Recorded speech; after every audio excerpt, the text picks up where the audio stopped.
Welcome to Nicomuras, a world full of sprawling cities and dark secrets. In the wake of the trial, a divine act of righteous judgment, the world has been launched into an era of rebirth. But there are those who still lust for darkness and ruin. Follow us across the continent of Talira, from the deserts of Elon Ryan to the fields of Rivaluna. Deep in the Bloom-Rose Ocean and high above the Alisar Mountains, our story will see our adventurers through glory, fear, and fortune as they make their way through the Paper Dungeon.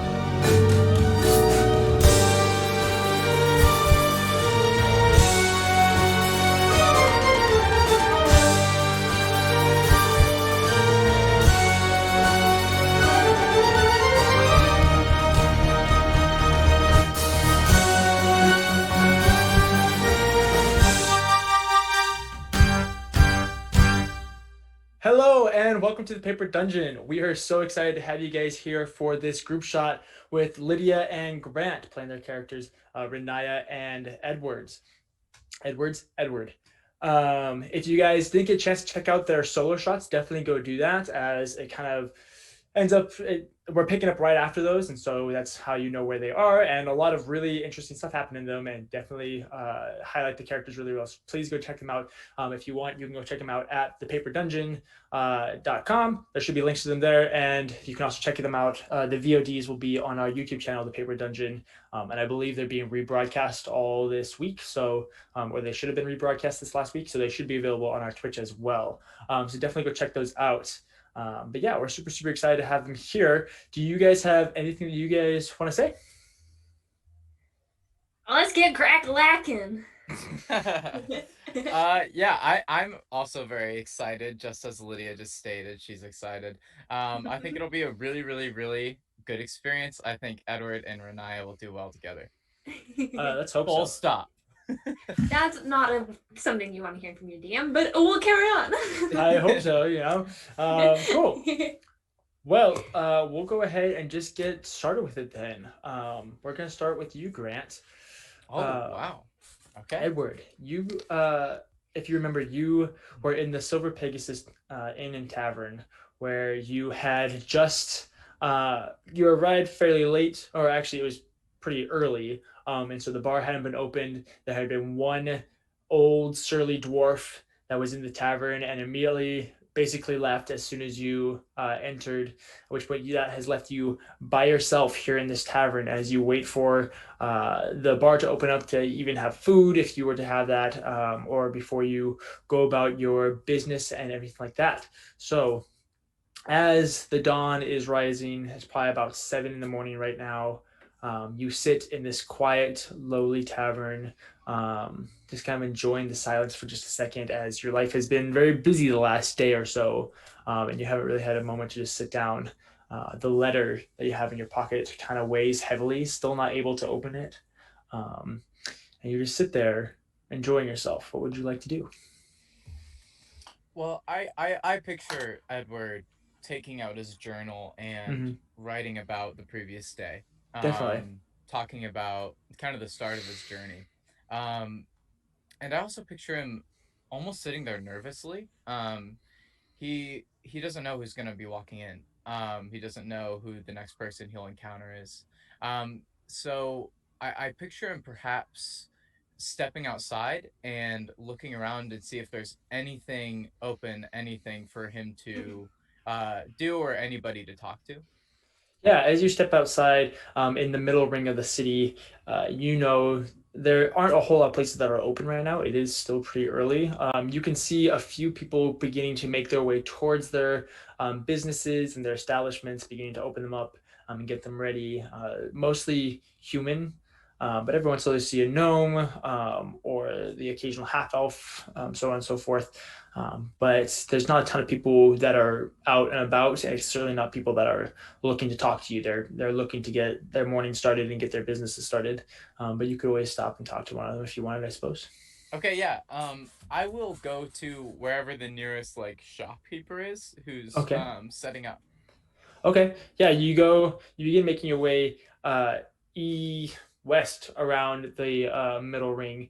So towards that would be clockwise around the middle ring, and you just are wandering along trying to find a shop that's fairly that looks like it's beginning to be opened up, and you see there is one dwarven forge that's actually in the side of this wall, the inner ring wall. That is you can see there's one dwarf that's currently pumping the forge, beginning to get the coals nice and hot.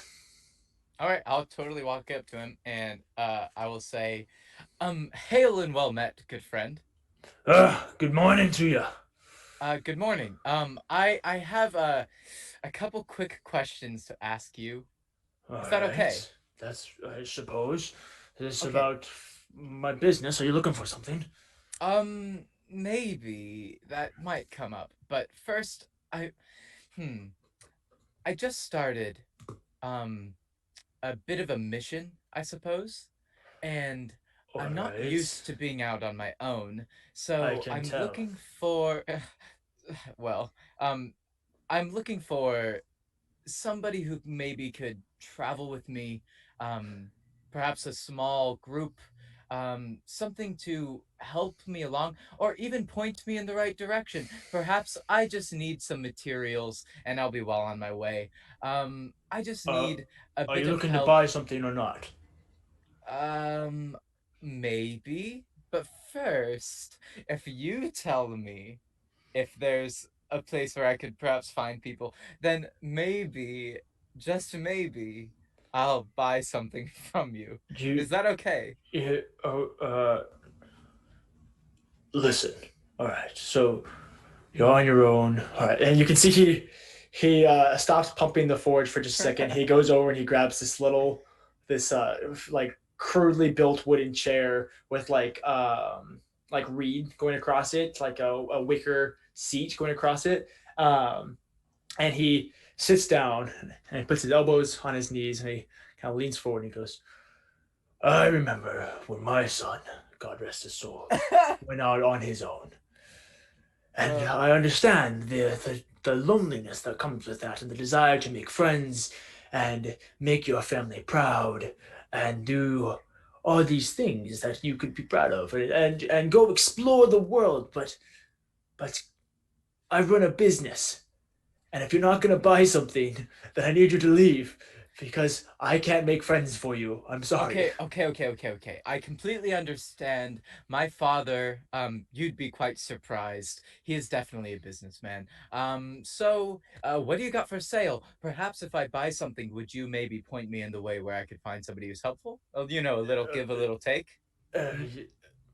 I mean, you as for if you're looking for people, you could always check inns and taverns and Yes, I the already just tried an inn and nobody was there. then just go. I mean, the people in the lower ring are always looking for someone to help them out or to help out each other. The You can lower always, ring? Ugh, that seems a yeah. little fast for me. I thought You I'd are the find one in people search of here. adventure, I suppose. But whatever you're comfortable with, I suppose. I don't want to make you uncomfortable. As for things Okay. that I have available, they're mostly Which services. If you need, give me one moment. oh, Um okay, Sorry. If I were to pay you a small fee, would okay. you help me go to the lower ring? I'm afraid of people Uh, down there. I'll be quite frank. uh, how much? Let's say 15 gold. Yep. Okay, that'll about do it. At which point he puts his hands on his knees and goes, "Ugh," and kind of like goes off the back of the wicker chair. At which point he goes over Yes. and he takes the fan that he uses to pump his forge and just puts it back and then puts on a little hook on the forge. And then goes over and grabs a sign. It's just one little wooden board that has one side that says open and one side that says close. And he flips it from open to close. I And love then he it. grabs a jacket and uh, gets up and he goes, "All right, let's go." Let's go. Yes, let's go. I pull out my Wait. little lute and Okay. start playing a tune as we walk, like a walking tune. Ding, ding, ding, ding, ding, ding, you know. Yeah. Uh, uh, Remind me of your name. I don't think I caught it. Hmm. You might be a bit surprised. My name is Edward N. Fellows. I'm actually from the Fellows estate, the son of Newgate Fellows, the owner of, I don't know who that is. you don't know who that is.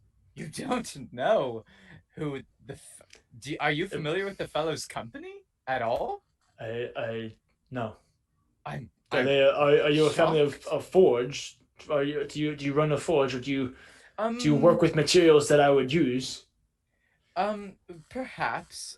We largely own large parts of the mountain range, and we mine and export Ardronite. Adrenite, the stuff they use for magic items. Yes, yes, quite fine stuff. Perhaps you've seen some in your days. Um, Um, Adrenite is a great way to die as it explodes in your face, so I have stayed clear of it. Uh, so no, I don't use Adrenite. Good for you, I suppose. You guys seem very well off, apparently. If you can afford to pay me 15 gold to walk you down a couple of stairs, then I suppose that you are fairly well off. So there's that, I oh, suppose. Good for you you. know, it's But one of those things like sacrifice a cup of coffee and have a good time. One of those things. or Like, like yeah, like yeah. a thousand cups of coffee. But yeah. Well, depends where you're drinking, I suppose. Let's go. Listen. Uh, all The right. sun's Well, coming my up. name is Igor, and he sticks out his Igor. very like leathered, dirty, like very well used hand to shake yours. Edward goes, yes, and kind of does one of those like half shakes where he like grabs it with his fingers and kind of shakes like that, and then he wipes kind of it off, and he's like, Right. I mean, no disrespect, I just like to stay clean. Right. Okay, I'll take my gold now. Um, we need to go down to the lower level, of course. Pay me first. Um, okay. And Edward just gives him 15 gold. He pockets it, at which point he begins making his way west towards the western staircase. Okay. You begin making your way through the shops. Like you have to make your way through the entirety of the shops, or the as you've come to know, it's called the stalls. That area of town, that marketplace. As you can see, this is where most of the people that you have been seeing are heading to, as they begin to open up their stalls and open up their stands and everything like that. And so you guys begin making your way through that middle portion, that outer middle portion of the middle ring, before making it again to that west gate, at which point you can see the familiar two guards. And as Igor approaches, he says, "Hello, we will be going down to the lower gate," and he sticks out his hand, at which point it gets stamped, and then he begins making his way down the stairs, going down one flight before stopping and looking back up to make sure that you're catching up to him. Once again, I kind of go, oh bother, and I stick out my arm begrudgingly as they stamp it, and You I stick out your wince. Yeah, and they gently, very nicely grab your Aw, hand and put a stamp across it. You can see that it's the what you know as the symbol of Ocleron, which is it's a circled symbol with a hydra that comes back, that goes out, and then its heads come back over its body, and there's three heads, and currently the middle head is breathing fire. Um, cool. Yeah, yeah. and as he does that, I look at him and I look at him like almost like impressed and very happy, and I'm like, that was much better that time. Ugh, that was so gentle, and I pat him on the shoulder. I'm like, good job, and I continue walking. They don't say anything. Okay. I And kind of do a little what's it called, fancy run to catch up to the dwarf man. Igor just like looks up at you, and you can see him just kind of like chuckle just a little bit before beginning to make his way down the staircase. Yes. Um, Yeah. and just as last time, you go down the four sets of stairs before making your way into the lower ring. It's not, I mean, it's just as dirty as it was last time. There's still same homeless people. Not the same homeless people, but there's still a number of impoverished and homeless people around. You can see it's a little bit dirtier. This portion of the ring is still fairly nice, as it is where the majority of travelers will go through to get up to the middle ring. And so you know that it's still fairly nice. It's not until you go around to the back, more towards the gloom ward, that it gets a lot more dirty. At which point, once you get down to the bottom of the stairs, Igor kind of looks at you and goes, "I suppose for 15 more gold, I can walk you wherever you want in this ring." 15 more gold? No, Did you- you already paid me the 15 gold. Like, because you paid me such an extravagant fee, I suppose I can Yes. walk you anywhere. Yes, I mean 15 more gold would be nothing, but sure. I mean, if you want to give me 15 more gold, I won't stop you. No, that's okay. I'll hold on to it. Who knows how long I'll have to live on it? Yeah, you know what I mean. Okay.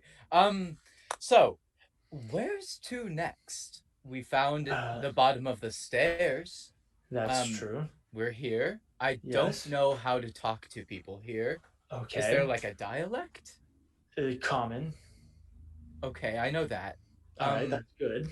Where do we begin? Do we just walk up to someone? So you're wanting okay. So you're wanting people that will go on adventures with you. Kind of. I'm thinking, one, protection. I don't know how the Alright. streets work. Two, knowledge of common folk, perhaps. Okay.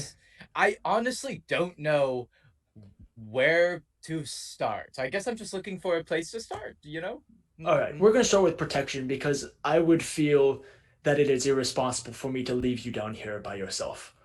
Yes, that is So- why I needed you. Thank you. All right, okay. And you can see he starts to stroke his beard, and now that you're noticing it, there is he has a nice big burly ginger beard. That's like not like a bright ginger, but like a dark amber type color.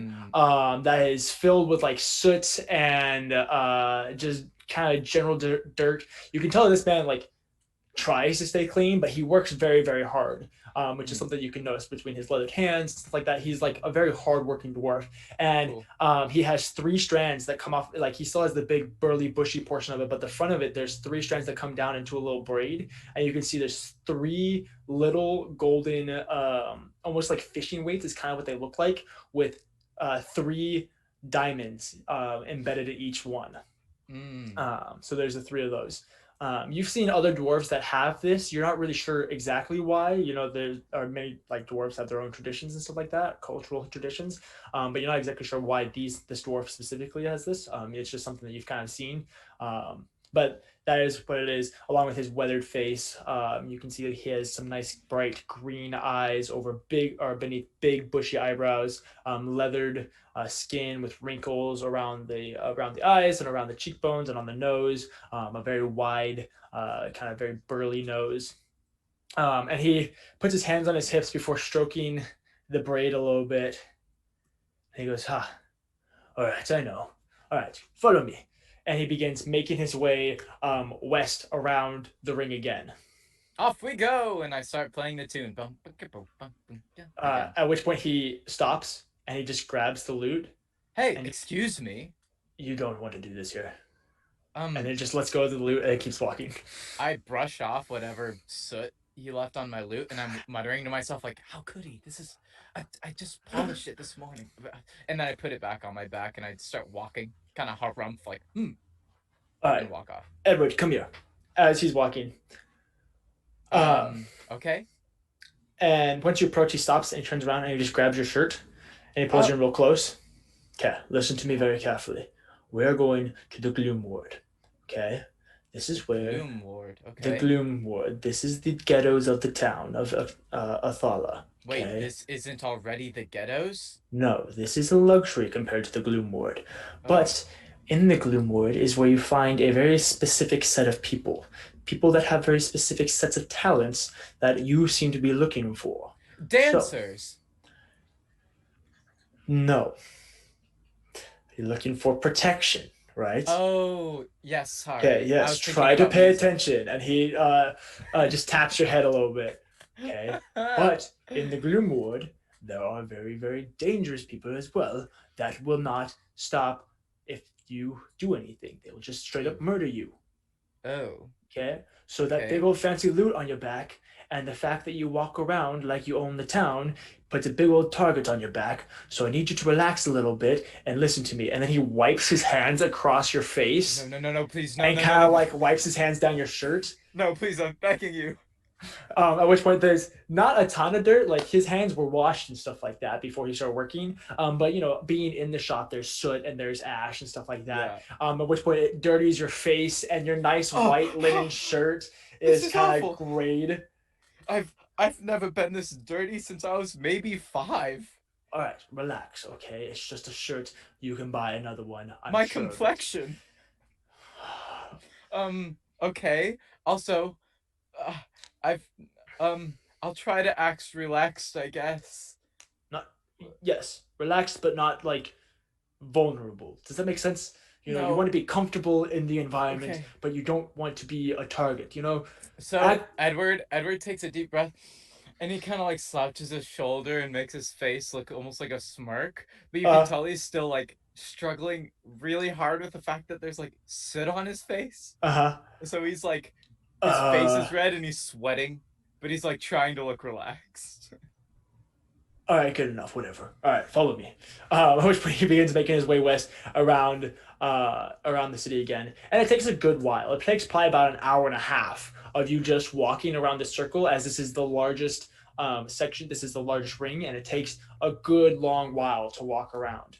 Um, and as you're going, you can tell that the further back you get, especially once you cross what's called the arch, which is the rim of the cave that goes over the city, that separates the outer portion of the city from the portion of the half of the city that's inside the cave. Mhm. So once you pass the arch, you can tell that it really starts to go downhill pretty quickly, and it doesn't take very long before you're in a dark, barely lit, gloomy, very very dirty, kind of disgusting place that you know to be that you are assuming is the gloom ward, just Sure. out of the general vibe and demeanor of the people that live here and the state of the housing that is there, how well kept the streets are there. You can see that there's sewage along the rims of the streets.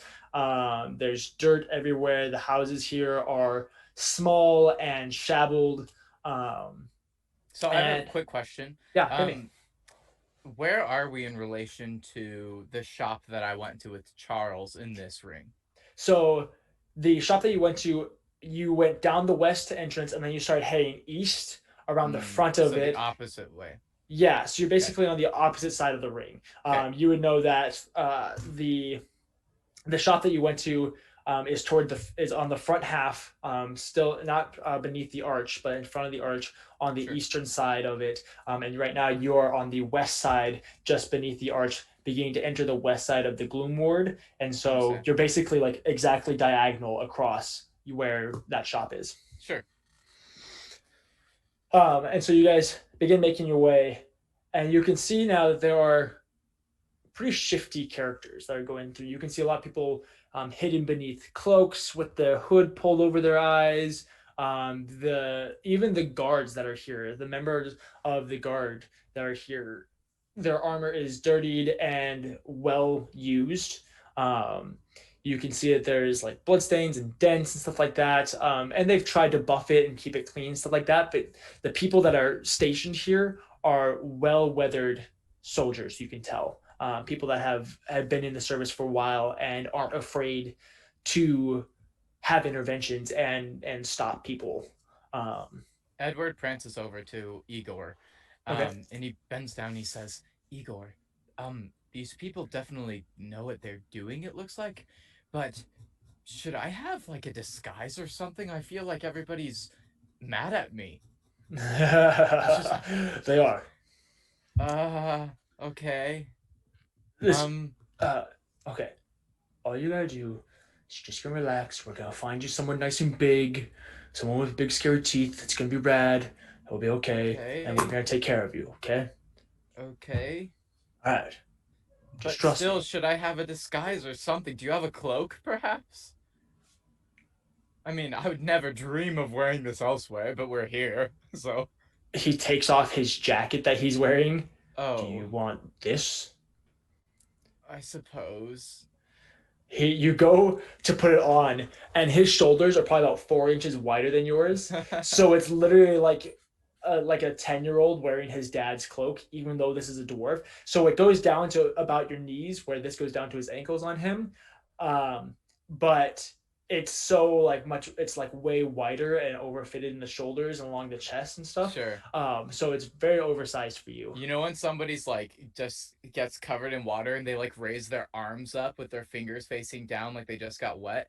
I basically make that pose and I'm just like, this is horrible. And I keep walking like that. It's a very nice. It would be a nice cloak, or not cloak, but coat if it hadn't been used for so long. You're getting the sense that this has been his coat for a very long time. It has a leather outer shell that is well broken in, very well patinaed, and it had a fur lining, a Sherpa lining on the inside that is dirty and ragged and is frayed. So very vintage along it. Edward's impressed, but still hates it because it's dirty and old. But he still wears it. At which point Igor rolls up his sleeves to show off his burling forearms, and you can see he actually has a couple tattoos along his forearm as well. What do they look like? The big one that you notice is there's a mountain range, and it looks like it splits in two, going like down it. So it starts as a big mountain range and then it splits in two as it goes down the rest of his forearm. And you begin to recognize this as the Alisar mountain range, as you are one that's familiar with the well, of course, it's the geography of the land. Wealth. And yeah, you know that's exactly right. You know that the Alisar Mountains is where you get all your Audronite, or the vast majority of your Audronite. And so you've worked with these dwarves, or you know that you work with that your family works with Alisar dwarves to some extent. Along with your family also does a lot of the mining up in the Lunin Kona Mountains as well. That's where they get a lot of their wealth as well, which is the mountain range just above Oclaron. So yeah, you recognize this mountain range as the Alisar mountain range. So yes, of course. Edward says, now wait a minute. I know that mountain range well. That's exactly where my family gets the Audronite. Do you have family there? And I like touch his shoulder. I am from the Alisar Mountains, yes. Wow, that's so neat. I've heard so much about you. I mean, not you in particular, but you know, your people, and I must say, the work you do is exquisite. Also, quick. No, I'll save it for later. Let's keep going. I just want to get through with this. Me too. And he starts walking again. At which point, you can see that there are several burly people. People that are just kind of hanging out. There's a couple people that'd be outside of different buildings with like a flipped over barrel, and you can see that they're rolling dice, probably gambling a little bit. There's quite a lot of different people. And as you go through, Igor kind of looks back at you and he says, take your pick. I look at him like he's crazy. I'm like, one of these? Are you kidding me? You want protection, correctly? Well, correct. I guess so, but I don't want to die. That's the opposite of protection, Igor. The key to protection is making sure that the one that's paying them is paying them the most. So if you want to be protected, as long as you pay them, you should be fine. Oh no, I can't believe. Oh no. Should he do this? Hey DJ, I'm gonna do a thing that's a bit sans odd or even. Okay, so for those of you who don't know, many of us have been playing D&D together for a really long time, and this is a way that we would decide for what our characters do, you know? So, odd. Okay. Do it.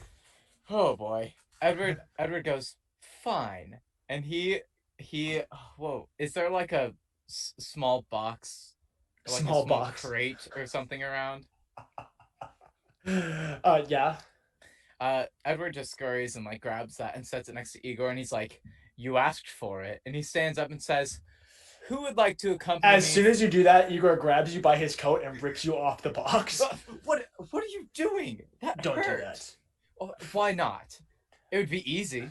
You're gonna get killed and have all of your money stolen. Did anybody notice? You can see that there are a lot of people that are looking at you now, but you didn't get enough words out for them to kind of understand what you were gonna request or anything like that. Okay. Listen Fine, to me. Igor. Listen to me. If you do that and you request protection, everybody is going to come after you because they know that you can pay them. At which point they're all going to rob you and beat you and leave you naked in the streets. Does that make sense? Yeah, that's no fun. Yes. Okay, fine. I find the least intimidating person there. Okay. Roll a d4 for me. Oh, I just rolled a d4. Okay. 4. 4? Okay. That was easy. So It's Igor, you isn't it? you I'm just right. kidding. I'm sorry. You look around and you can see that there's a few different people here who all seem to be rather intimidating and well built. You can see there are a couple different humans that are all very well built. One of them is bald and shaven. You can see that he has a scar going across his cheek, and then it goes up to where there used to be an ear, but is now Ooh. gone. Or the top half of the ear is gone. The bottom half is still there. There's another man there that, as you kind of look at him, he smiles, and you can see that he has one gold capped tooth, and the rest of his teeth are gone. And also well built with a scythe on his back. Then you look over, and you can see that there is another dwarf here who is well built, burly, and is currently smoking a pipe as he leans against a building with a big burly mustache and large ears that have earrings coming down from them and big old sapphires that hang around them. And they are bright and they like catch the light very well. And he has a massive warhammer sitting at his feet that has what looks like 2 skulls on either side of the warhammer, like carved out of stone. And then you can see there's one other person, probably a little over 6 feet, well cloaked, well hidden, that you can see is almost trying, like he's kind of just at the entrance of an alleyway, and he's just almost like keeping his hood down, trying to almost keep his face covered. Okay. He leans over to Igor and he says, I've surveyed the scene. Very and I good. think I'm going to go in. But I don't know. Do you think the mysterious cloaked figure is more dangerous than the dwarf with the skull hammer?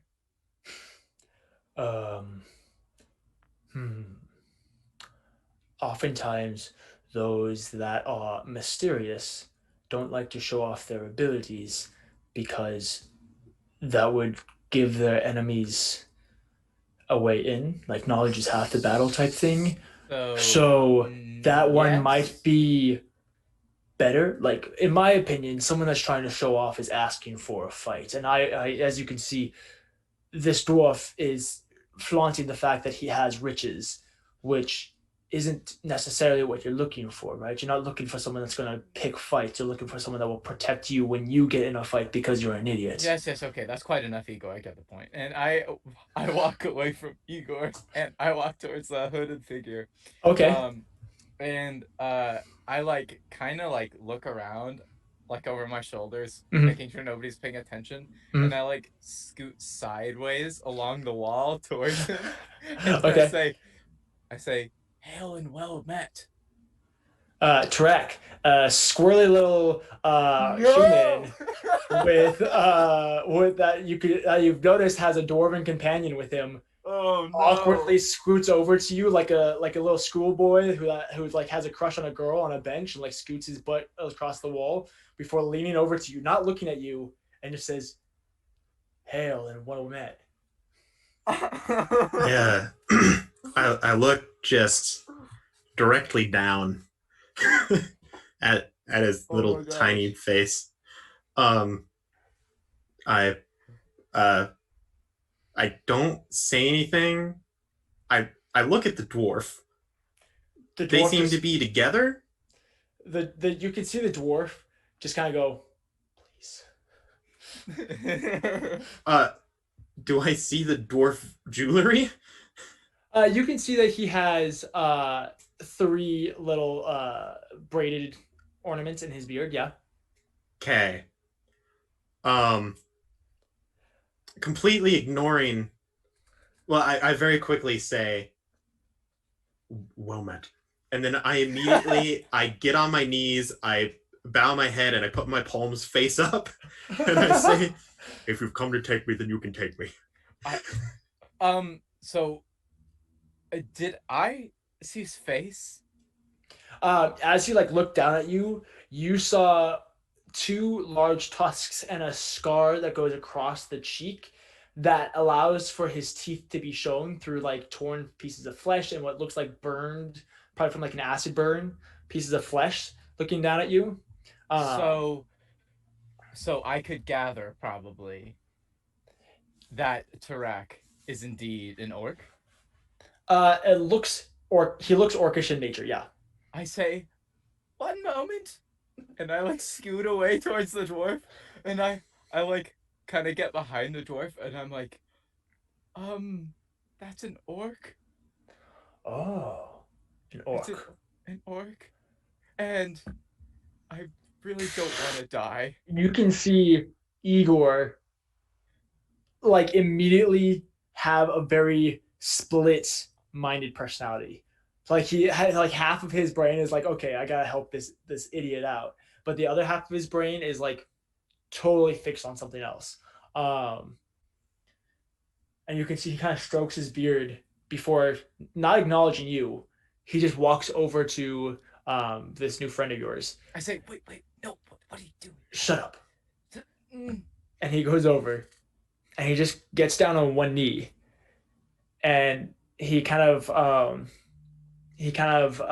like taps your head, Tarak, so you'll look up at him. I raise it just enough to see his face. What are you doing here?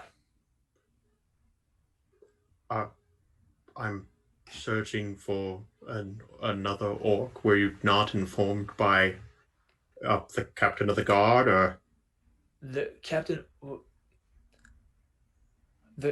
Okay, wait. So you're here with the captain of the guard, with the general? No. You're not here. You're just here. What?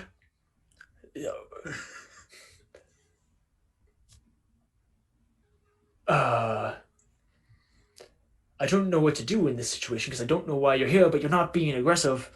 So you're not here to take me back to the Crimson Wastes? I live. Are you expecting me to take? Wait. Yes. Okay. All right. Come here. And he grabs you and he like pulls you into the alley. I follow. Edward yelps. Edward yelps like, "Oh!" and looks around and composes himself, and then scoots closer to get a look at what is happening. Okay, I'm trying to understand this. How did you get out? Why are you here? But you said that the guards are working with you. I'm so confused. It's a very long story, but it appears as though I have misunderstood that you apparently are not with the envoy here to take me, and I apologize. Does an envoy come to get you? At which point you can see that he's like about to yell for the guards. I'm like, hush, hush, hush.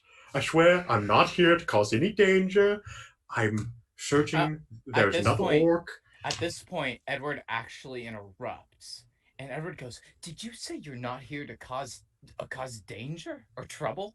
Did you actually say that?" Yes. Edward, you stay out of this. This does not have you stay and he like Igor like kind of just like pushes your chest just a little bit and then he points back up at Igor, or not at Igor, at Tarak. I'm not done with you. You stay right here. At which point he like ditches the alley, and as you guys like look around, you can see he's like looking for a guard. Sir, can I please? I would like to. Can I explain myself? You may. There's a dangerous task at hand that I've been given. He's just looking for a guard. Oh. I start to do the same thing that Edward did to approach me, but the opposite direction down the alley. Just hoping that no one sees that I'm moving away. Edward's right there. Edward's torn because the orc didn't attack him, but also so I actually whispered to the orc, I suppose, as in Tarak, and Edward says, "Did you say you're with the guard? How is that possible? You say you don't want danger, but you're here." In order to not incriminate anyone, let us say that no, I am not with the guard. So you're an outcast then. You're unlawful? Well, perhaps we should get the guards then, right? I mean, clearly you're not supposed to be here. Well, I suppose you are indeed correct. I am an outcast. That is very, very true in many different ways. But I am currently looking for another orc that's somewhere in the city. You guys are probably planning something terrible, aren't you? Well, actually, I would like to turn him into the guard. What? You turn one of your own into the guard? I've read He is stories not. about you. He is I've read not. stories about you, and I know that you guys do anything to defend one another. Human child. He is not one of my own. I am not a child. Regardless of what you are or are not, I have very important business to be had, and I must go. I am sorry. I would love to assist or, well, whatever is going on here, but I have currently an impossible task that I must complete, and I don't... Well, I tell you, if I hear of anything you're doing in the city, if I hear of an orc causing trouble, I'll think it's you and your partner, and I'll find you. You've been warned. If you happen to find whoever has been distributing diseases around this city, please find me. I would love to find them back. At this point, you can see Igor come out around the corner of the alley with one guard. I just start hustling. Just scoot a little faster. At which point, the guard goes, "Hey, halt! Halt there!" Full and he sprint. starts sprinting down, and this guard goes ahead and starts chasing you down. We'll leave that for just a second. Edward, Igor is just there as you watch. Igor is just standing there as you watch this one guard go sprinting past you, chasing this orc. Igor, can you believe it? An orc here? An orc in the city? Do you realize what this might mean? There could be so many casualties. There could be so many people suffering. Yes, Have you heard stories of orcs? They make their children fight in wars. They do terrible things to people. Edward, shut up. I am from the Alisar Mountains. My people are in charge of containing orcs. Yes, I am aware of what they do. I agree. It is very, very disturbing. That is why I grabbed a guard. But it's just one. I could only find one. So we're going to go. And he starts sprinting down the alleyway as well. Okay. And I start fancy running. I generally don't run. Yeah. You go sprinting down the alley, at which point, Tarak, you now have 3 people chasing after you. We are going to go ahead and roll initiative real quick. Oh, no. I'd imagine just Tarak, correct? No, you as well. Oh, okay.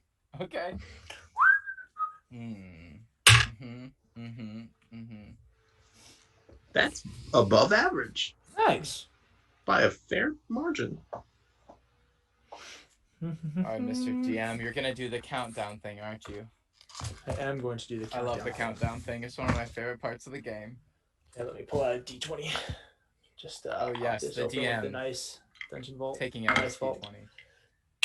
I'd like to make a point that DJ is like, and I suppose Drew, both the McKellips boys are well known for their unlikely high dice rolling. So if you think he's cheating by lying about his numbers, he's not. He's just good. I'm just that good. It's true. I also use loaded dice, so that's part of how I do it. Like I only buy loaded dice. So, Okay. Where's what I'm looking for? We're gonna try this page. You know he's good when he doesn't make the die loaded, he just buys them preloaded. That's right. He's the real world. He's the real world Edward. That's right. Oh, indeed. I No, don't enter just is make not a it. cheat. I have people for that. Exactly. My know what they're dad doing. does, I Where- suppose. That is what I'm looking for. I don't have the rules of chases memorized. As it I'm pretty doesn't sure happen. chases are in chapter 3. I believe. Dang, Aaron. Look at this. This is what I happened. didn't It's even when- know been a they were- long time since I've really explored the DM's I Yes, guide. you're didn't absolutely even right. know there were rules for chasing. I had no clue that there were any rules regarding chasing whatsoever. That's my experience with chases. chases. It's they're in part 3, not chapter 3. Oh, dang it. We were close. 252. Hey, by the way, page 252 is where the rules for chases are for all of you other dungeon masters out there. Oh, we're so close. We're so close, DJ. Awesome. Cool. Oh, look, I even have it tabbed. As you Oh can see, I my had it tabbed word. for a different for a different session. Cool. 25 to 20. 20 to 15. 18. 18. Hmm. And then it's Igor, and then the guard. And what did you get, Grant? 7. All right. So, Tarak, it is your turn. You are sprinting down the alley, and you can see that it comes to a T and can go left or right. Oh, geez. I don't happen to have like a hidey hole anywhere set up yet, right? No, you've had about a day. Ew. I take whatever. Can I see down either of them? Yeah, a little bit. You can see just about the nature of it. Why you booked it toward down this alley, which is just leads you towards the inner wall of the city. And so as you look down, you can see that these two alleys just are the back alley that go around the inner wall that separates the buildings from the wall. Gotcha. I'll take the right path. Okay, perfect. And then are you sprinting and dashing? Oh, yeah. Oh, Okay. I'm zooming. Perfect. Heck, So you if I go- happen to see an enemy in front of me, I will run towards them with my bonus action too, but can't. Nice. So you go 30 feet down, and then you use your action to dash, going another 30 feet. And I believe that uses all of your movement, Yep. right? Do you have anything Oh, you want to yeah. try and do real quick? No. Awesome. Perfect. 3 times your Constitution modifier. What is your Constitution modifier? +4. +4. So just keep track of this. You can use the dash action up to 7 times in a row. It's 3 plus your Constitution modifier. Oh, awesome. So that was one of them. I will keep track. Perfect. Awesome. Cool. At which point, Igor and the guard are sprinting behind you, and you can see the guard is a little ways ahead of Igor as he goes sprinting down and then takes the right, and is probably about 30 feet behind you, also dashing. And you can see that he's pulling out a small javelin, and is probably gonna throw it in the next round or so. At which point, Igor, as you look back, you can see a little ways back, Igor goes rushing around the corner as well. Grant, that makes it your turn. Okay. Well, I suppose I would follow Igor wherever he's going. So I turn and see Igor, and well, of course, I turn following Igor, and so how far away would be the others? So right now, you each are separated by 30 feet. So Tarak would be 30, 60, 90 feet in front of you. And then there's the guard 30 feet behind him, Igor 30 feet behind the guard, and you 30 feet behind Igor. Okay. Okay. I say, stop, fiend. And you said, okay, so I assume actually that Tarak probably isn't within 60 feet of me then. No, Did I he's just 90 feet hear? away. Yeah, okay, that makes sense. I suppose I would also dash Okay, perfect. as my action. Yeah, definitely. You go ahead and dash. So that brings you up to being just behind Igor. Which one? It's your turn, Tarak. Just more sprinting. Just Sweet. it's much more sprinting. Yeah, you get 30 feet down, and you're now you can either continue straight or there's another alley that you can book out of to your right. Back to the right. Okay, back to the right. So you're heading towards the central road. Yes. Okay, perfect. So you go down the central road, at which point, about 6 seconds later, the guard comes around the corner and is following you just behind it as you you go down the 30 feet and arrive in the main road. At which point, as you look back, you can see that there's the guard at the end of the alleyway, and you can't see Igor or Grant. So that's the guard's turn, and then Igor is going to action dash same way. Grant, it's your turn. Okay, so I run and I would assume I just make it to the alley maybe because I'm not going to dash. And I yell to Igor, Igor, I'm tired. And I say, you do it. And I pull out my flute real quick and go, and by doing so, I cast Bardic Inspiration, which gives Igor 1d6 on whatever he wants to do, right? That's how that works, right? I mean, yes, you don't technically cast it, you grant it, but yes. Ah, yes, I grant it. Yeah. Yes, Cool. I do that. Awesome. And now I'm just like walking quickly behind him. Cool. So Grant falls out of the race. Tarak, where would you like to go? You can go left or right. Okay, so And you go right, that'd be back right, towards the way that you right. came, because that would be 3 rights. Or Left. you can go left. Okay. So you go booking it down left. At which point there's a couple different things. It's rather interesting because there's like boxes in the way and there's people in the way that you're like sprinting down and around, trying to avoid things. So give me 1 second. I need you to make a acrobatics check. Oh, I'm so good at that. Orcs are known for their sick flips. Yeah. As you come around the corner, you take it about 2 steps before you realize there's a cart that's currently being unloaded that you're about to like run into, and so you this is to boogie around it to see and keep your momentum. Question: what type of cart? It's a wooden cart with currently it has hay up on top of it, probably just about as tall as you, and then up to the end with up to the brim with hay. Instead of trying to dance around it, could I vault over it and use athletics? Sure. That's only slightly better. 10. 10.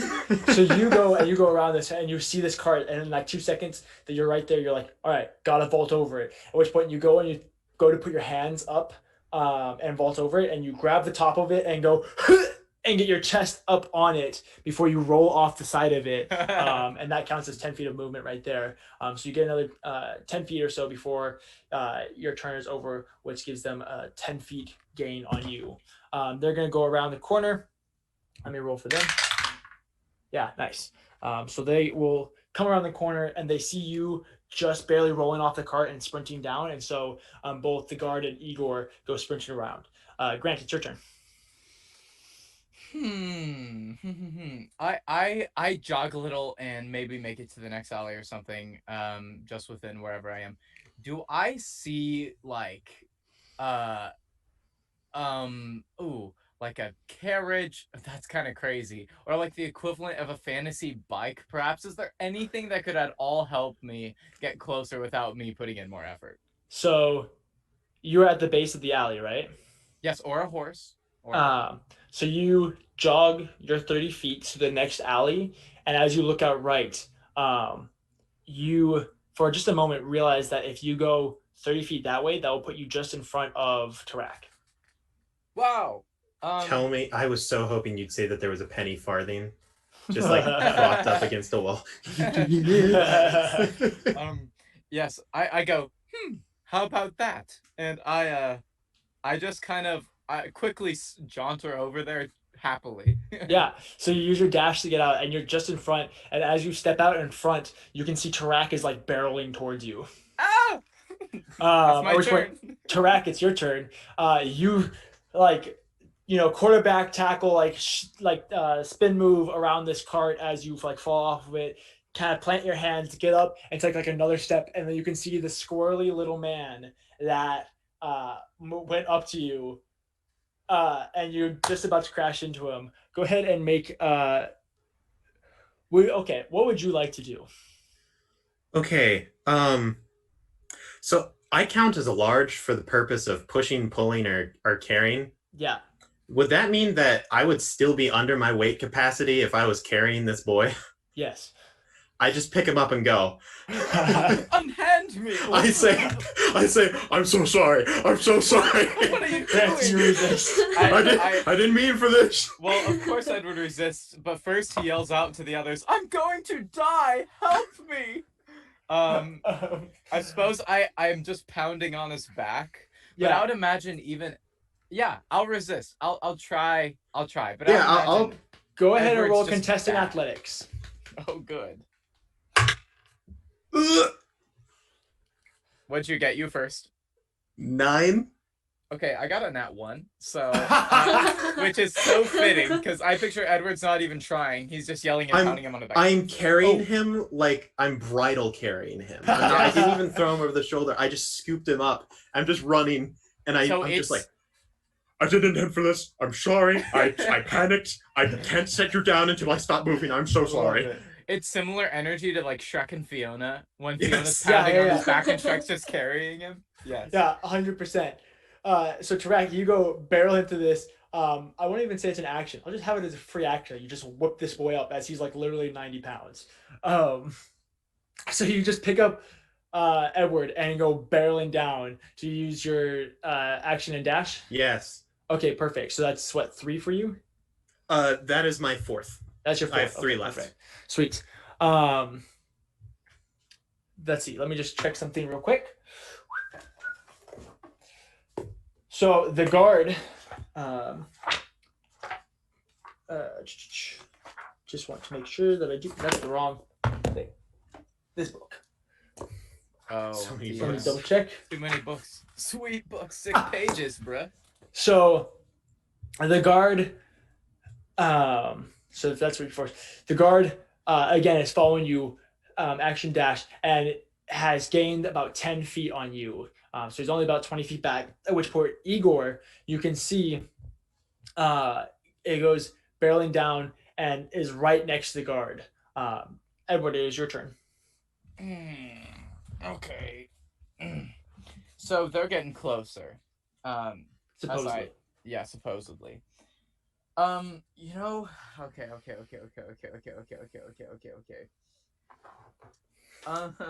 Oh boy.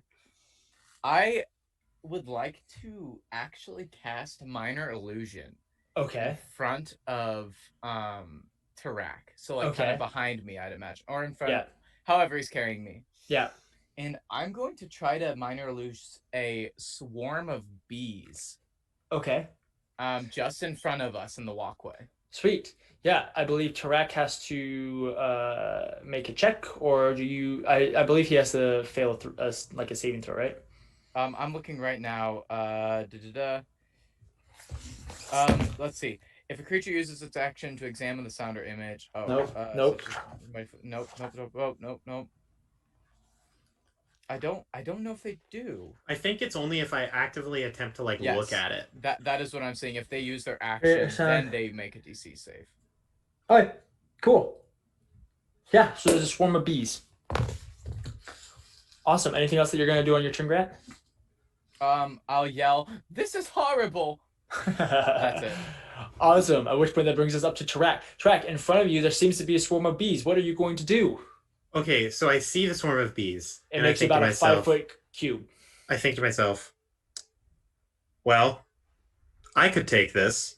And then I look down at this little waif, and I'm like, I don't think that he could handle bees. I have I'm not gonna pouty lie. eyes. Like, please put me down. So I slow down a bit to go around him.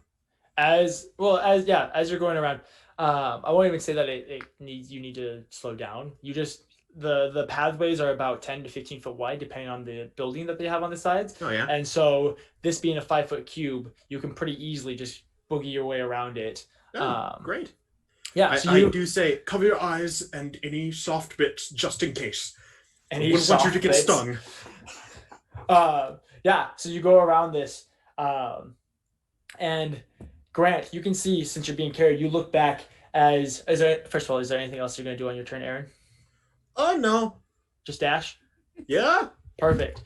So, Grant, as you look back, you can see this guard is beginning to slow and begin to pant. And he goes 30 feet before he puts his hands on his knees and just starts like trying to catch his breath. Oh no. At which point, you can see Igor come up behind him and go about 10 feet further before he also stops and has to catch his breath. Grant, it is now your turn then. So, I would imagine Tarak starts hearing me be like, "Oh, please, any of the gods out there? I'm not a praying man, but please save me now." And I'll do one last thing. I'll try to cast minor illusion once again, Okay. and this time it's gonna be a small child just sitting in the middle of the path, Okay. like scared. Yeah. Okay. Yeah, you cast that. It's pretty convincing. Tarak, you don't hear them behind you quite as much. You can hear heavy breathing, and as you check over your shoulder, you can see that both Igor and the guard have stopped chasing you. But as you turn back and look forward, you can see there is this kid that looks terrified as you're barreling towards her, or him, the kid. It's hard to tell. It's a very gender neutral kid. Yeah. Insert kid. Yeah. Insert block kid. Uh-huh. Oh man. Hmm. Oh man. Now, question: am I able to carry 2 people in my arms? You think that between Edward and this kid, you'd probably be carrying about 120 pounds or so, which is well within your carrying limit. So yeah, you'd be fine. I check around to make sure that it isn't just some kid that for some reason isn't glue board with their parents. Mm-hmm. You don't see any particular parent around that seems to be attached to this child. I say, God's above, and I switch. I switch to carrying Edward in my left arm, just like in a chair. Like I don't throw him. It's just it's like I'm carrying 2 babies. Yeah. I attempt to scoop up the other kid with my right arm. Yeah. Just give me 1 second. Let me just double check this. Minor illusion. If a creature, create an object such as creature can determine its illusion. So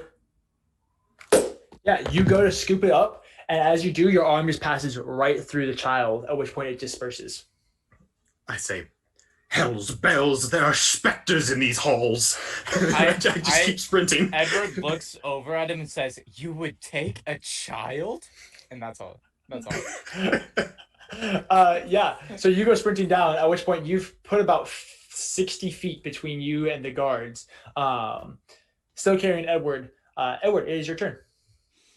I suppose I'll just slap him and be like, "Put me down. I don't want to die today, please. I'm young." Roll to hit. Okay. I'll even give you advantage because he's literally right there, not able to defend himself. I won't even block it. Ooh. That would be almost disrespectful. So would that have any additives? The open hand. So open hand, you're gonna add your strength bonus. Good job, Grant. You know D&D. That's a 19. Nice. I think that definitely hits. Oh yeah. All right. Easy. So What is your strength modifier? +1. Sweet. 12. You do 1 point of damage, or 2 points of damage, right? It's 1 plus your strength modifier. Yep. 1 plus your strength. Yeah. Get wrecked, Tarak. Tarak, this spindly little man goes up and just brushes your face. Oh, it was just a backhand. Oh, he drags his hand across your face, and the damage really comes from the fact that he hits the side of your face that's scarred and it's right a little more tooth. tender. So you like basically just like backhand your tooth. You're like, it kind of like hurts and you kind of like crane, but you just like look down at him and you're almost concerned that he broke his hand. As Grant, you are holding your hand from the pain of slamming this into orc bones, basically. What direction is Nyla's house? Nyla's house? Yeah. So let's see. Okay. So you guys had made it. So you just been around the gloom ward. So you're actually technically heading the opposite direction. If you had gone right at that when you hit the main road, you would have gone back towards Nyla's house because there's the there's the prison that's basically in the center of the Gloom Ward, and just to the left of the prison is Nyla's house, and you were just a little ways past that on the west side, so the left side of Nyla's house, before you continue going back around. So you're actually going around towards the front of the towards the front. You're getting ready to exit the Gloom Ward. Do I know? Oh, that's perfect. So I know where the like stairs up are. Yeah. I will run towards those stairs. But I don't want to run to them because I know that there are probably guards there. Mm-hmm. But I want to get within semi-visible, like behind a building, but within visible distance if I were to step out into the street. Okay. So the thing about it is you're probably about a mile away from those stairs. Oh yeah, As you go I'll around. just run in that direction until I get too tired to run anymore. Yeah, you do that. It only takes about 12 more seconds as you go in and you run out of your dashes. Yep. And so you now take a point of exhaustion. That's rough. And if I remember correctly, you take a point of exhaustion. That's the wrong book. It's always the wrong book. It's always the wrong book. You run out of your dashes, at which point you slow down quite a lot as you are tired and shaken. You can still feel the adrenaline pumping, but it's not as much. And you can see in front of you there's a couple different alleys that seem to be empty. I will go into the one that is the one that feels safest. Okay, I so don't know. They go in towards the one on your left side goes in towards the inner wall, and the one on your right side goes out to the outer wall. I would like to take the one closest to the exit. To the exit of the city? Yeah. Outer wall. Yeah. Okay, so Outer you go wall. right down this alley. It's empty. There's like one crate or two that you can see before you have to just set Edward down for just a second as you're too tired. Yeah, I put him down and I say, the exit is that way. If you would like to go, I worry for your safety. I will guide you there if you need, but I would need a bit of a rest. Is your hand okay? I say, what do you mean you care for my well-being? You just carried me away from all safety. I don't know where I am. Guards, please. Oh, what do I do? I don't know where I am. If I run away, I'm just gonna get killed, probably. Wait, did you say that you would help me get out? Yes, you seem lost. Oh, you must be plotting something terrible. Well, are you from here? Yes. I mean, not here, but the city, yes. Grant, roll an insight check. Okay. I just sit with my back against a wall. It's a 13. It's a 13. So you're looking at this orc, and you can remember all of the stories that you heard, especially with your father who talked when there were like ambassadors from the Alishan Mountains. You would every once in a while you get to sit and talk to one of them, and they talk about these horrific stories of the orcs and raids that they had to go through to prevent them from swarming, and the different tactics that they have and the diseases that they spread and stuff like that. And as you look down at this orc who has really done nothing wrong besides pick you up when you were in his way, you look down at him and he just seems a little scared, a little confused, and not really aggressive or wanting to hurt you in any way. Okay. Wait a minute. You're not going to hurt me. Heavens no. You're Why not would I going do to- that? You're not going to tie me up and make me have some horrible disease? No. You're not going to, I don't know, strap me down and pull out my hair one by one? I don't know. Don't you want to? No. I don't understand. Well, I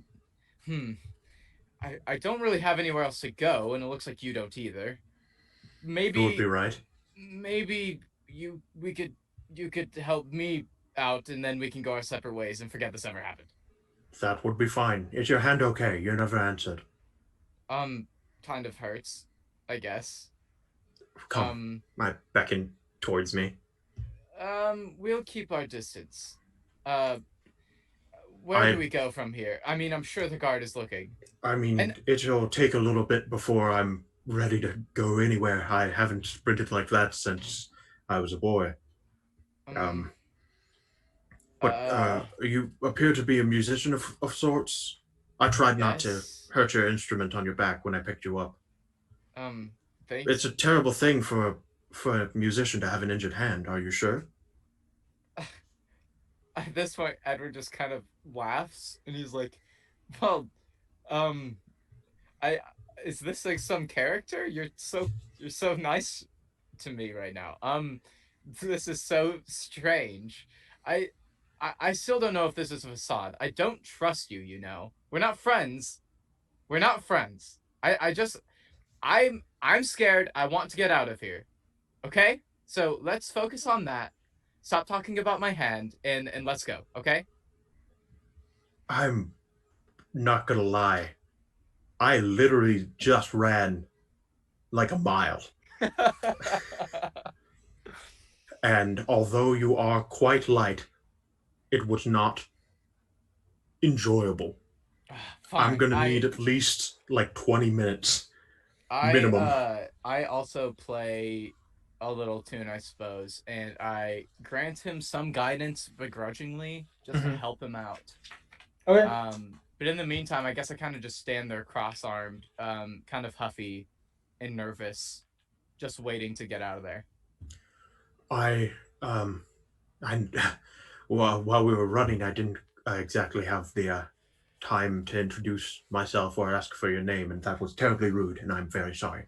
Mm-hmm. My name's Tarak. I am from the Crimson Wastes. May I have your name?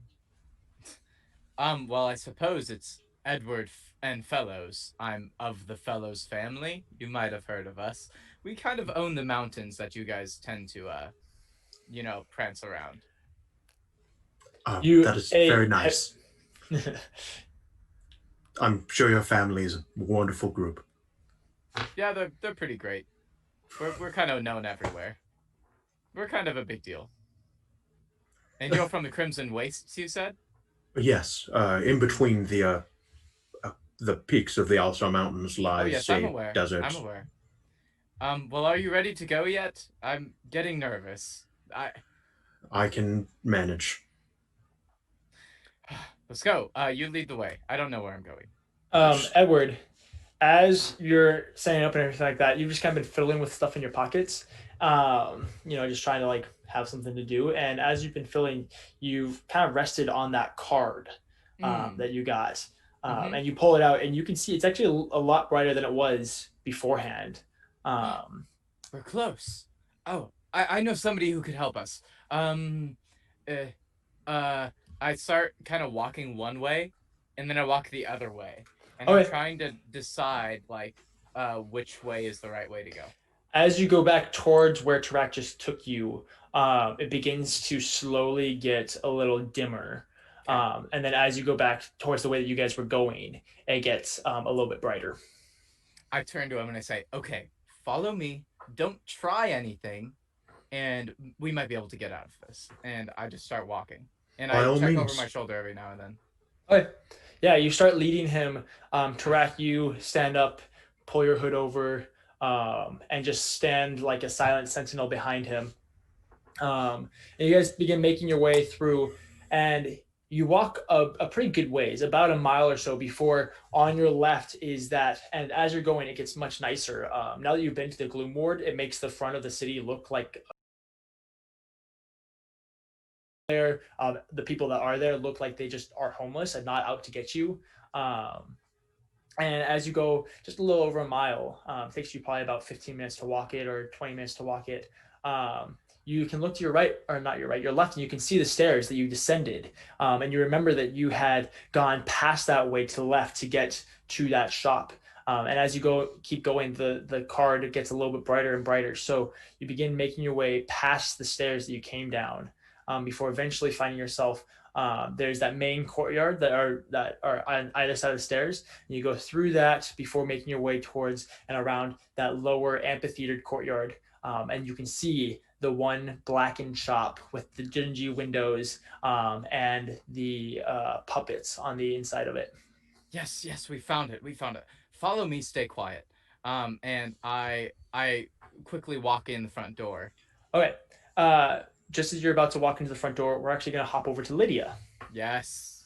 Actually, now that I think about it, we're gonna take a break right now, and then we'll hop over to Aw. Lydia. So sorry, Lydia. Cool. That was total like tease and then Oh take my away. I'm so God. sorry, but this is actually an Okay. excellent opportunity to take a break. So we're gonna stop right That's okay. there. I gotta pee. Yeah, you know. Same. So we'll be back in like 10 or 15 minutes, and then you guys just hang out. So we'll be back in just a little bit.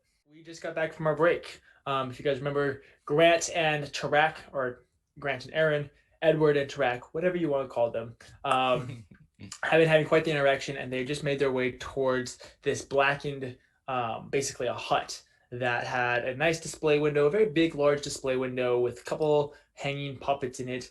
You can see there's soot and ash and corrosion on the outer rim of the window, and it's a very well-worn building.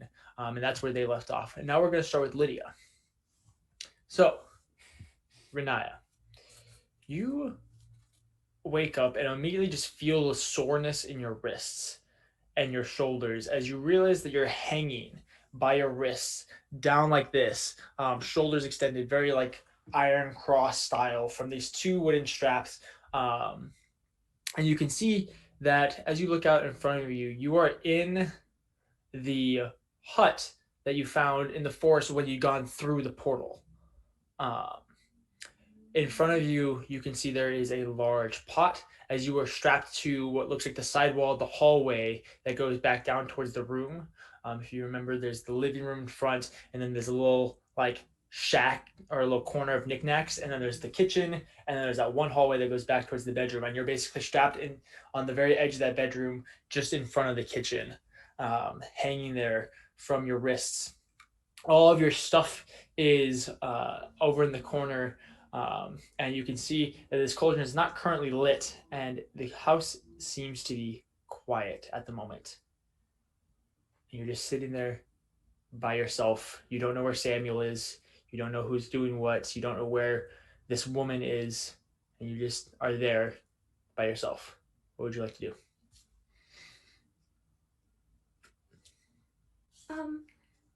Well. Uh-oh. So what It's rope that's holding you Just- back, and just rope. yeah, it's just rope, and it's been rubbing into your arms and wrists. Your whole like the probably about 3 inches back is raw on your wrists. Okay, how am I doing health wise? You are at full health at the moment. Okay. Yeah, you've had a long rest. That's good. That's good. Okay. I'm going to try to pull on the ropes. Okay, go ahead and make an athletics check. Okay.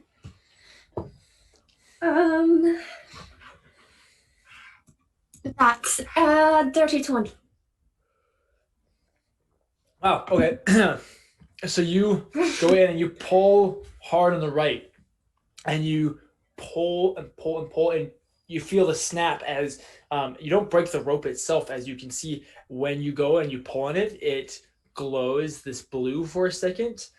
But instead of breaking the rope, you snap it from what looks like this hook in the wall that it was tied to, and you rip that hook out, allowing your right arm to be free. Okay. That's step one. Can I reach anything? Currently, you cannot reach anything. You can kind of reach the other side of the wall, but there's nothing in your vicinity, nothing within reach of you. Okay, can I try to get the other side, whether that be pulling it or unhooking it? Yeah, go ahead and pull nice and hard. Okay. Oh, that would be a 4. Yeah, so you go in and you rip on your wrist, and you start pulling, and you even like press a boot against the wall and really start pulling. But for some reason, you can't get this one free. You even start finagling with the knot, and even as you're like trying to mess with it, you can't quite get it loose. But as you're doing all this, you can hear footsteps outside, and someone begins, as you can tell, that someone's beginning to move towards the door. Oh no. Okay. You look out the window that's currently curtained, and you can see the entire curtain become shadowed as you go past it. Okay. And then there is a knock on the door. I go really quiet. The knob twists ever so slowly before it opens. And the first thing that enters is what almost looks like a broken tree. As it enters, before you can see there's a ring around it, and as it stands in and pulls through, there's a faceless figure with this crown basically coming out of his head as he steps in through the door and has to stay crouched basically on his hands and knees as his long elongated arms and legs come in. You can see it is a very broad chest that goes into a very slim waist with the abs very tight and showing, with a blue stained chest and white stripes that come over his sides and blue arms that go into a yellow, almost like glove-like hands. Completely faceless, no features, white, and it steps forward, and it's a terrifying sight. You can see that there are almost what looks like stone shoulder pads that go down in 3 layers. The lowest layer coming off his shoulders, and then one layer that's a step higher, and another layer that kind of crowns his neck. As this creature moves forward, you would assume that when it's standing completely on its own, it would probably be about 20 feet tall as it tries to crawl into this little hut. And it looks around. Again, no eyes, so it's a rather disorienting feeling before it settles on you and starts to crawl towards you. It comes up to you and just ever so gently strokes the side of your face before taking the strand and just snapping it, that rope. And it just kind of stands there for or is on its hands and legs there for just a second, looking at your reaction.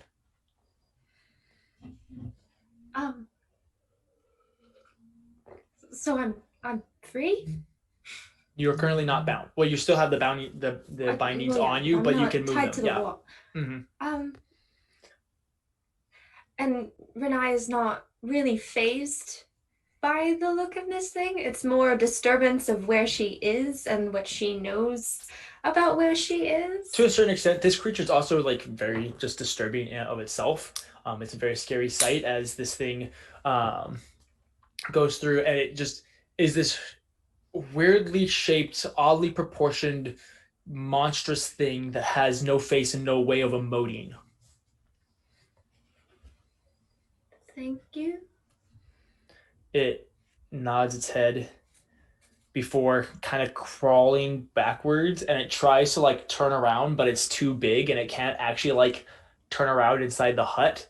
And so it kind of gets on its knees and it just gently grabs the 4 posts that hold up the roof and just stands and just takes up the whole roof with it before stepping over the wall and then putting the roof back down on the hut. Huh. Okay. All right. I'm going to do a quick run through the house looking for Samuel. Yeah, you go through and you go, it's pretty easy to check the rest of the room as there's just the kitchen and the living room and the kind of trove of stuff. And you currently can't see Samuel in any of those. And so you go down the hall just a little ways and look inside the room. And you can't see Samuel in there either. It's just the one grassy kind of dirt beanbag with the grass on the side and the ring around it that you remember. But there's no Samuel in there as well. Okay. I'm gonna book it out of there. Okay. Yeah, you book it out, and you can see that this creature's still standing there. Right now, what he's actually done is he has gone into a cross-legged position, and it's just floating about 5 feet off the ground. But you can see that there are what looks like almost they're mini humans with wings, things what you would expect to be fairies, except as you get a closer look at them, you can see that they have sharp, jagged teeth, and their ears go way farther than they should. And their wings are that of insects, but along their hands, you can see that there are claws and there are spikes coming off of their elbows. And they're going in and almost like trying to bite this creature as he's just kind of like swatting them off of him. Every once in a while, he'll like knock one out of the air, but it's just floating there with his hands usually resting in here unless he's swatting a creature waiting for you. I'm gonna pause Mhm. and look at him. Mhm. Is there anything familiar about this? There is an oddly familiar sensation of it feels oddly safe and reminding of the fact that you are who you choose to be, and that even though this creature is this titanic monster that is rather intimidating to look at, just through the actions you can already see that he's a rather gentle spirit that, aside from these pests that are kind of brushing at him, he's not even hitting them very hard, he's just brushing them off of him. Besides from that, he hasn't had any aggressive tendencies. And you can remember after you had gone through some things, you remember some of the people that you lived with talking about their god that they worshipped, and you had always been curious about it, and you'd always been interested in him, but you can remember them talking about meeting him and how he was unable to communicate with them in any way, but they still felt like they knew what he was trying to say. And it's kind of a similar, how you imagine that is how you kind of feel right now. I'm just going to smile and nod and then continue booking it. Yeah, as you smile and nod, he just kind of looks over before bowing his head just slightly, and then he gets up and starts walking the opposite direction. At which point you go booking it towards what you remember to be the portal, and go. You head out, and you find that ring. Do you try and go through it? Oh yeah, 100%. Yeah. Going through. You go through it. Go ahead and roll a d20 for me. Oh no. Where's my book? 11. Okay.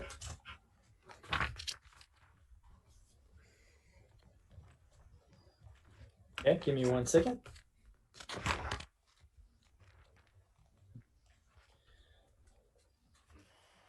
There we go. 11. This is the second time. This is stupid. So you go out and you go through the circle and emerge in that other room, the wooden room with the other bed, the very similar bed. And there's nobody currently there. And you're currently by yourself. Just quiet. You can't hear anyone in the shop. No. Okay, I'm going to run up and look at the room. Okay, yeah, you go booking it up the stairs, and you kind of stop at the door, as it is open, just ever so slightly, about halfway open, and you kind of peek your head in, and there are no guards in there, and you can't see anyone currently there. Okay, run back down. Okay. And I'm gonna just start making my way out. Okay, yeah, you go past the curtain, and there's nobody in the lobby either. It's currently empty, and you go to the front door, and it's locked right now. Not a big deal for you, as you can just pull the deadbolt out. And as you do, you open the door, and you basically walk into this human, this pale-faced human with a little bit of kind of curly, dark hair and a little bit of stubble around his face. Edward, as you're going in towards the door, you go to open the door, but just before you can, the door opens, and then this dark-haired elven girl basically runs into you. I catch them both. Yes. Alrighty. I wiggle out of it. And also, she walks into a half wood elf, not human. But That's true. Yes, I'm sorry. whatever. Just so I that for the apologize. audience. Yes. Everyone goes, "Oh, well, you were not who I was. You weren't what I was expecting. How? I would like to step through. I have to talk to someone." And aware of the situation I was last conscious for here, knowing the people that work here, I'm going to swing a punch at this guy. Oh my word. Go ahead, roll a hit. Unarmed strike. That's a 17 to hit. I think that hits. Okay. What's your strength modifier? It'll be 3 points. 3 hit Oh, points. nice. Oh, no. Boom. Look at her. Wow. How you feeling there, Edward? Oh, ow. Why? Why? Like, why though? That And hurts I'm- so bad. I'm just going to grab his shirt and be like, "Where No. is Samuel?" Please no, I don't know Samuel. I have tears in my eyes, by the way. It really hurt. I don't know Samuel. I just wanted to talk to someone. Please, no. I will approach from the side and kind of put a hand like on both their shoulders, if I could. Yeah, you look up, Lydia, and you see this figure who's probably, Aaron, you're close to like 7 feet tall, right? Yeah, give or take. Yeah. I'm about around 6'10", 6'9", somewhere around there. Exactly. Yeah, this towering figure looks down at you, and you can see, as you look up into his hood, you can see the pale gray skin, and what looks like an acid burn that goes across the side of this orc's face.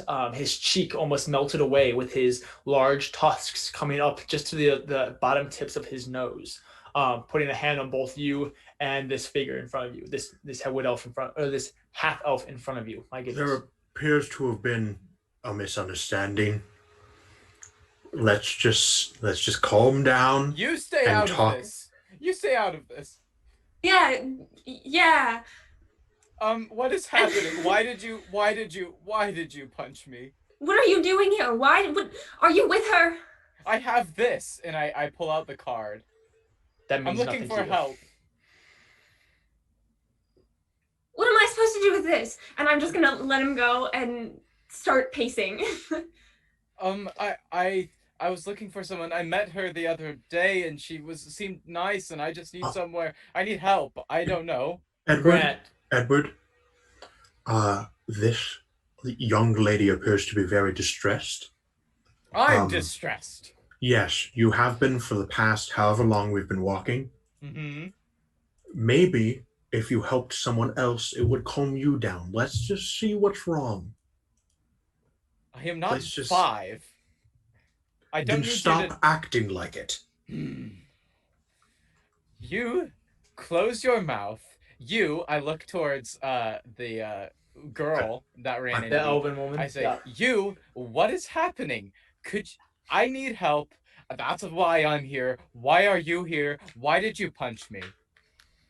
I'm not with him, by the way. I point at the orc. I say, I just need to find some kind of assistance. Okay? So tell me, why are you here? Why did My you name punch is me? Tarak. She's gonna This is Edward. she's gonna point to Tarak. You're not with him? It's a very temporary arrangement. I'm trying to get him out of here. He doesn't quite fit in. I picked him up while I was running away from the guard. He literally And- picked me up. Uh, Like a barbarian. I take some offense to that, but not enough to really Only- matter. Only mildly racist. But, would you please tell us what's wrong? Edward, please calm down. I don't have time for this. I need to find Samuel. He's running out of time. Did the other two get out? Did you see them run? We just got here. We didn't see anyone else. Are there people trapped in there? No, there's nobody in there. I'm trying to find who was in here.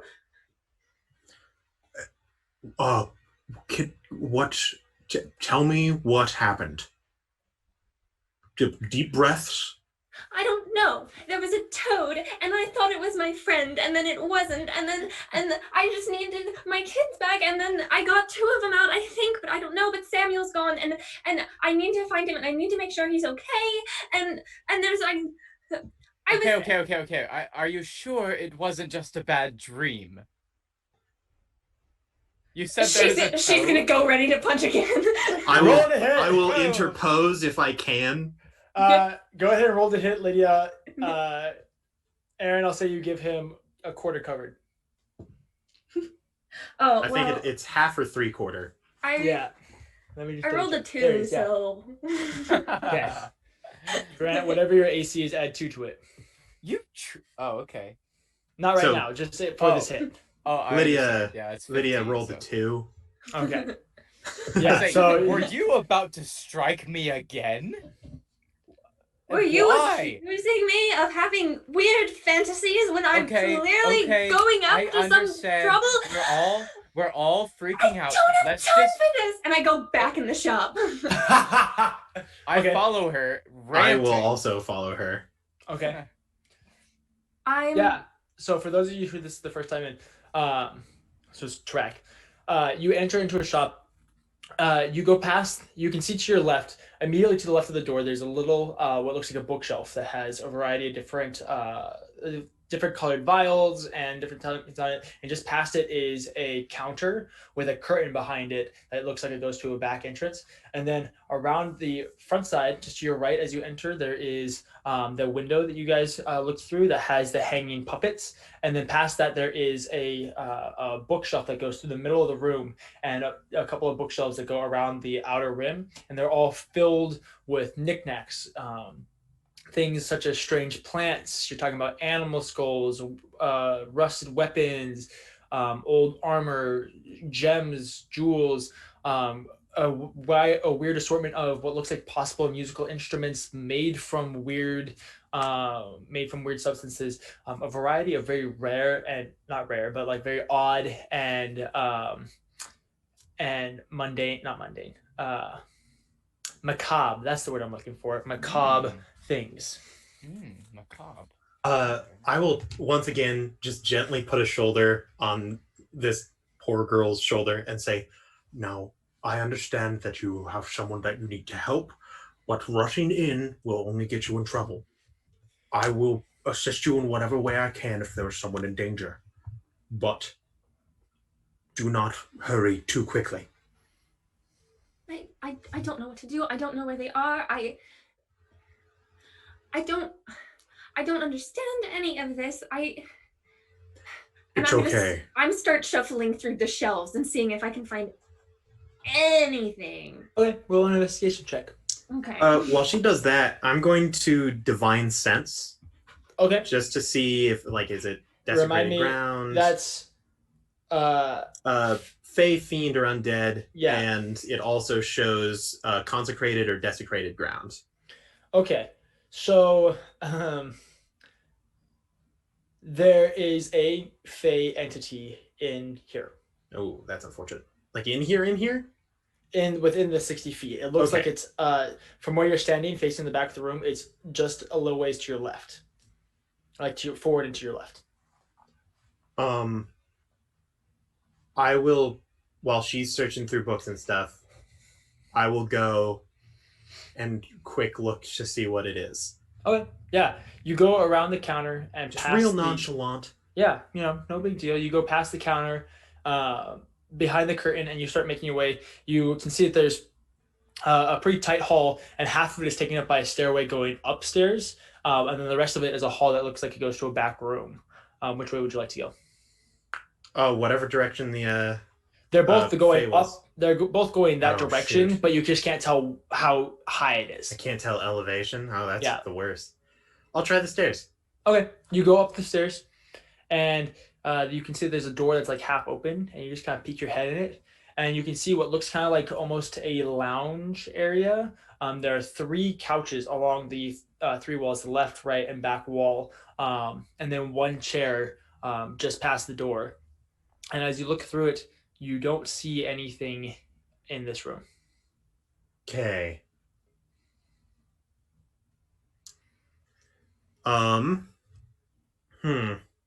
There's still some distance between where I would have sensed the Fey thing, though. You kind of, as you vaguely remember, because it only lasts for like what, 6 seconds, right? Yeah, it's an action, and I can tell the location of stuff within Perfect. 60 feet of me. Yeah. So from what you remember, you're basically right on top of where it would be. All right, I'll do another quick scan around the room and say, "Is anyone there?" No response. I go back down the stairs and I try to find the location, that same spot, but the other direction. Yeah, you go back down.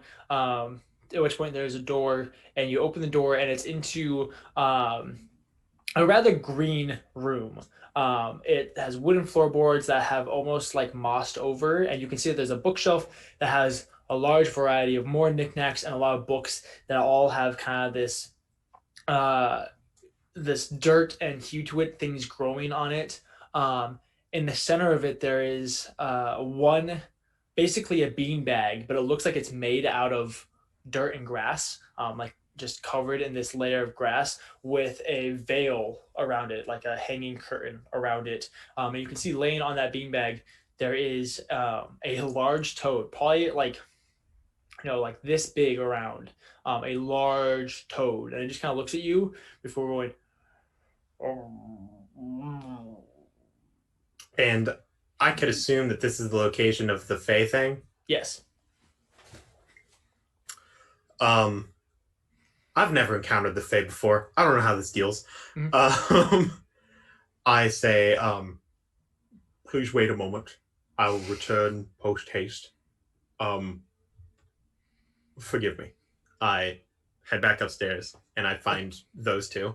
Okay, yeah, you just go down the hall, and out past that curtain that is basically the back door, and you can see Grant and Riniya. Riniya, what did you get for your investigation check? 17. 17. Wow. You're going through and you find a lot of different things. There's, like I said, there's a billion knickknacks in here. There's something that looks like a flute that looks like it was carved out of a femur. Kind of interesting and weird. You can see that you find 3 vials of this kind of pinkish, almost lavender tinted liquid. It's like pink with like swirls of lavender in it. That seems to be going on. You see there's a stone that when you open it, it has crystals on the inside. Whatever that is, a whatever, and just a variety of random knickknacks. Nothing that particularly helps you with your search for Samuel, but lots of just weird little knickknacks. I believe that I have found the toad you mentioned. And she just full on just scowls. Where is it? Now let's take a deep breath.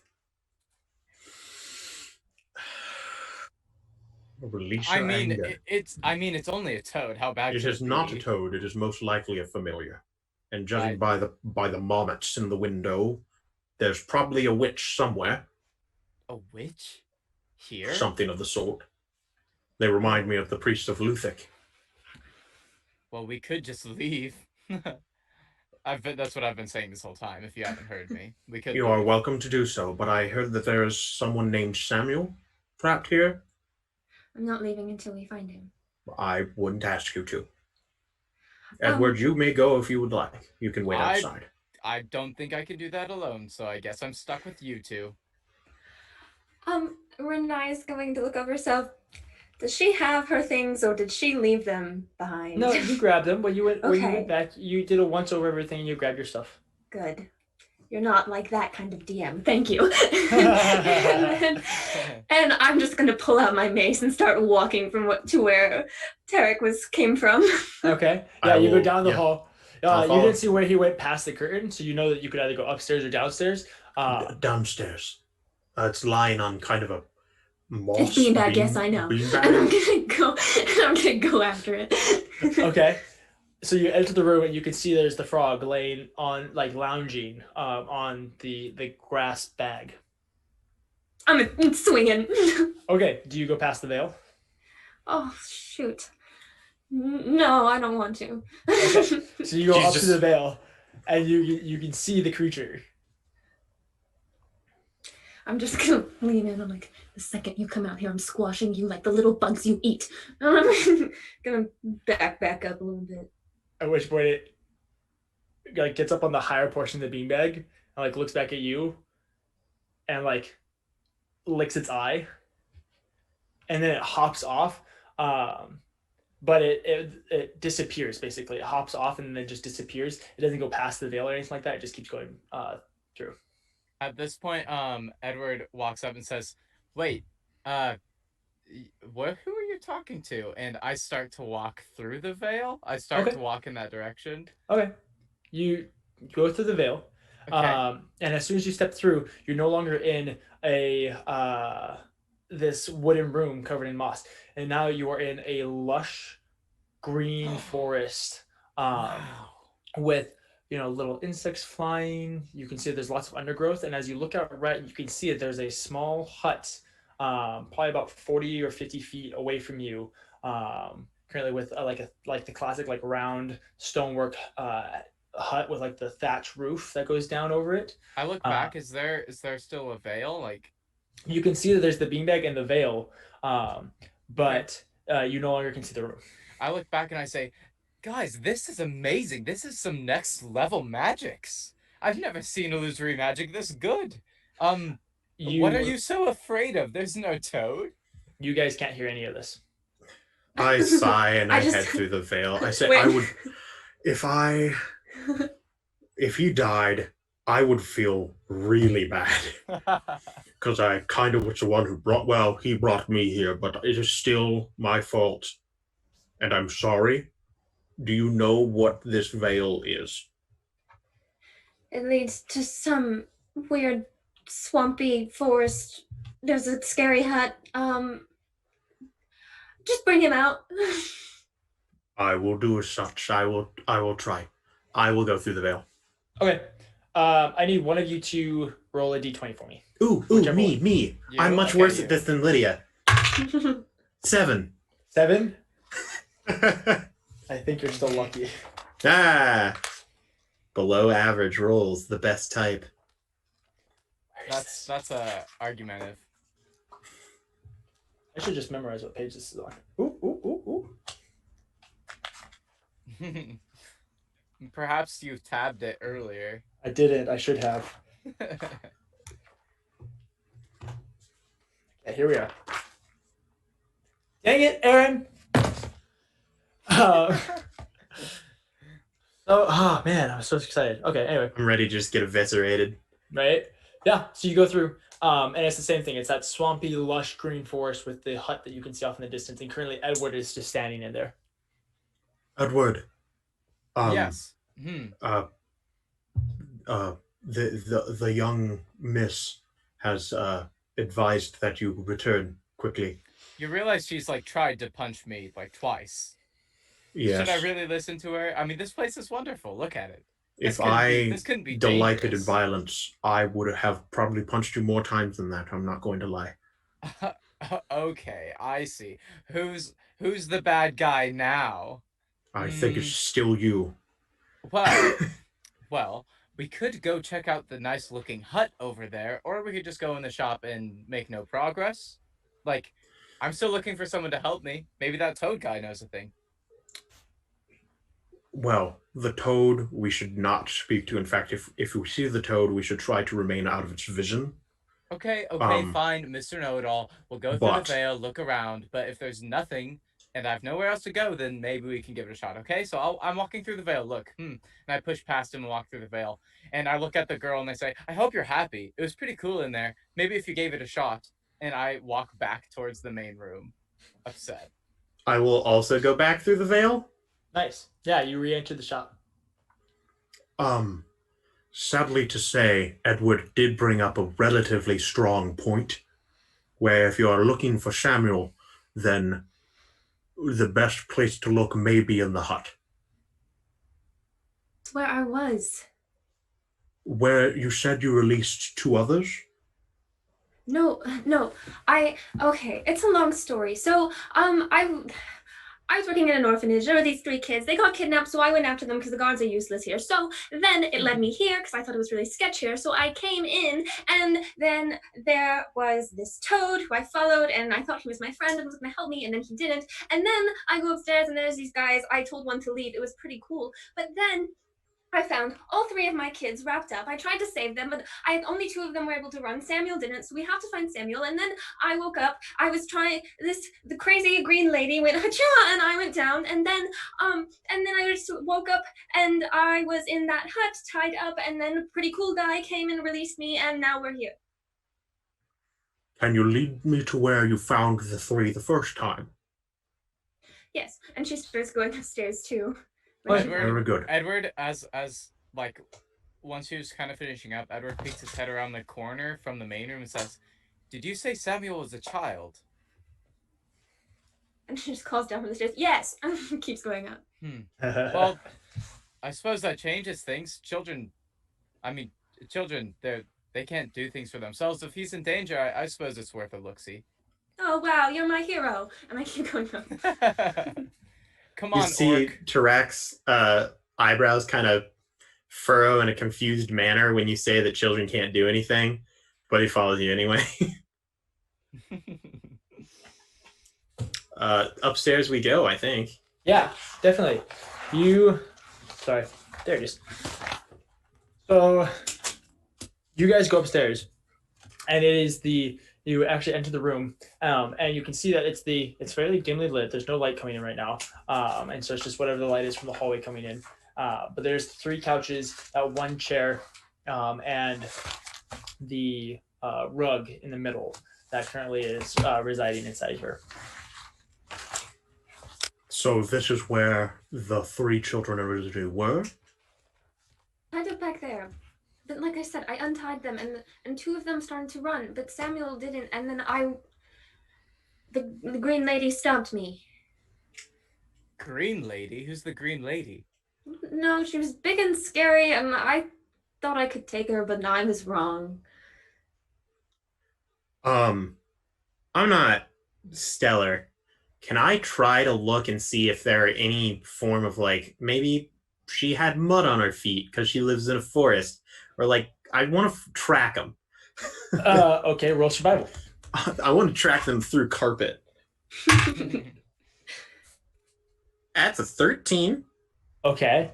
There are a lot of footprints in here. You get the sense that there's a lot of people that will stand here, sit here. There's a lot of traffic that comes in through here, and it's not well kept clean. So there are some muddy footprints. You can just tell from the wear in the floorboards that this chair gets moved a lot, kind of side to side, and it gets dragged a lot. And you can see that there's like just in front of the couches, there's like basically boot prints, kind of in these swishing marks that from people like kicking out their feet and stuff. So you can see that this is a well-used, well-worn room with lots of traffic coming in and out. I real quick just pick up the chair. Okay. Set it back down. Yeah. Okay. Yeah. Just so, wanted to double check. Yeah, you pick up the chair, and underneath it, you can see that there's a couple of papers. I pick up the papers. Okay. Yeah. I say, can any of you? I can read it, but not well. I can read. I hand them to Edward. There are a lot of different things that it's 2 papers. One of them is a list of names that is on it with different like slashes through them. And then the other is it's basically a map of the city. And in the bottom corner, you can see that there's a circular seal.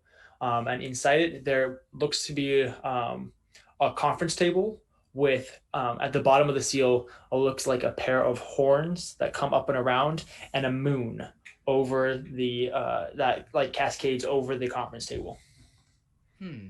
Well, it looks like there's a list of names here. Some of them seem to be crossed out, and then there's also a map of the city, and it looks like there's this seal. Take a look. And I show them the seal. Does this mean anything to you? Do I recognize any of the names? You go down the list. At the bottom of the list, you can see Samuel. Is it crossed out? No. What? This Do I green see lady- the other 2's names? Yes, but they are crossed out. So this green lady, was she pretty? Did she have silvery hair and a circle braid on her head, perhaps? No. She did have silvery Okay. hair, but it wasn't in a braid. Yeah. Okay. Well, maybe there's still a shot, I guess. I would assume that I don't recognize this symbol for any reason. No, you don't. Okay, good. I would like to. It's kind of a long shot. I'd like to look at the letter that I have that won't get opened, and I'd also like to look at the symbols on the card and see if they match up at all. Yeah, you look at the letter, and the wax seal is that of your family, Mm-hmm. the fellow's family, and you can see that there's the um, arcane symbols that go around it, Mm-hmm. but there's no other signage on it on the card except for the your name written across the back or the front of the letter, which says Edward. Okay, and then I wanted to look at the like little card that the woman gave me with Okay. the glowing things, and I wanted to see if they matched up, if they were similar or the same. So there's a different circle of arcane symbols. As you like compare the two of them, they're very different symbols. Okay, okay. Just What is checking. that? That glowed as we got closer. What is that there? Oh, well, it's funny you ask. I was here with my mm, butler Charles, and we were here for some groceries. And I would say there was quite a lovely woman at the front desk, and as I talked with her, she seemed quite fond, and I was rather fond. And so, as we were talking, my butler had to get things done, so he kind of interrupted. So, to leave it off, she gave me this little card so I could find her. And that's actually why I came here, because I thought she might be able to help her out, or us out. She seemed rather friendly. I smile big. Is it still glowing? It's glowing. Go ahead and roll a one of you three roll an Arcana check. Whoever wants to do it. I I'll will do it not. actually, since I was already looking at the symbols. Yeah. I suppose I'll Perfect. do it. Yeah, go ahead and roll an Arcana check, Grant. Ooh, and Not that's. that great. Hey, do you know anything about magic? I look at the girl. What do you think? Can she help me? No, I'm gonna help him. Sure. All right, roll with advantage. Thanks. Oh, that's still not great. Give me one moment here to do math. That's 11. Okay. Yeah, so you know the basics of magic. You know, you are a bard, you are an arcane practitioner. And so you know a lot of the basics. And you, as you're like comparing these two cards, you're like, okay, they're not the same. All right, that makes sense. All right, so you put your letter away, but then you like keep looking at the card that she's given you, and you're just kind of going through and like looking at the equation that it's given you. And you can tell there's a lot more juice to this, Hmm. and that it could probably be glowing a lot brighter. Well, I suppose this could be glowing brighter. I have seen it glow a little brighter, and it seems that as I was leaving, it got dimmer from when I left this shop. I don't So suppose that it would lead us to her. that's perhaps what I'm thinking. And if it is who I think it is, then that might be rather pleasant. If it's the Green Lady, that might be less pleasant. So let's vote for the first one. Um, what do you say? I personally agree. If we want to find Samuel, then it might be the best shot we have. Thought. I'm sorry. I once again have forgot to introduce. My name's Tarak. This is Edwards. Did I get your name earlier? I think you were in a bit of a panic. And she kind of stands there a little awkwardly. It's Riniya. Well, it's very nice to meet you, Renai. Riniya. That's pleasant. And I turn and start down the stairs. What? Do you I guys follow. follow? Yeah. Awesome. So I'll keep walking and checking the vibe of this card, seeing if it leads me anywhere in particular. Okay. Yeah, you exit the shop. It's been quite a long time, so the morning has passed, and you're getting into mid-afternoon. As you guys are on the outer rim, just past the arch, the sun is beginning to beat down, and it's actually fairly warm for the beginning of fall. It's still fairly warm. It's just now getting into fall, and a small gentle breeze blows in. There was a storm a few days ago that was pretty harsh, and so this is a nice, refreshing breeze. As it's not as intimidating, but you go through and begin making your way to the right, feeling the vibe of this card, and really just kind of see if it lights up anymore. And it does begin to get a little bit brighter. But with that, we're going to end the session. Wow. Oof. Cliffhanger. Yeah. Oof, buddy. No! No! There's a flippin' I whip. waited so long, DJ. So long. Even longer for the anger and the anguish to just pent up in Riniya.